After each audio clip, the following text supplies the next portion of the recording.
Now the main point arrives, because of this news जो चीज़ ambit में आ गई है वो है article 342 and article 341।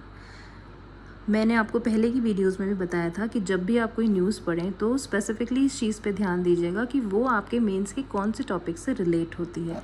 Now coming back to the constitutional safeguards of scheduled tribes and scheduled caste category. Under these articles basically article 342 इस चीज़ को बताता है कि ये कैसे एसटी कैटेगरी को कॉन्स्टिट्यूशन डिटरमाइन और कैटेगराइज करता है।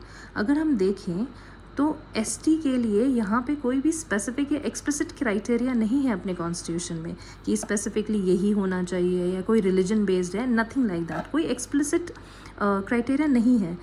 यहाँ पे recognition is purely on the expert recommendation और through practices over the years. Expert recommendations जो पहले से चलती हुई आई हैं, ये जो प्रैक्टिसेस हुई हैं पूरे लास्ट काफ़ी ईयर्स से। Initial way of recognisation of ST category is done by the president basically in consultation with the governor of a particular state और यूटी बाय पब्लिक नोटिफिकेशन। अगर इसमें कोई मॉडिफिकेशन करने की ज़रूरत पड़ती है तो that is strictly done by the parliament and that is through legislation. It means article 342 suggest करता है कि शेड्यूल्ड ट्राइब को हमारा कॉन्स्टिट्यूशन किस हिसाब से कैटेगराइज करता है। यहाँ पे कोई एक्सप्लिसिट क्राइटेरिया नहीं दे रखा है। जो हमेशा से प्रैक्टिसेस चलती आई हैं उसी की रिकमेंडेशन और एक्सपर्ट रिकमेंडेशन के थ्रू कैटेगराइजेशन होता है।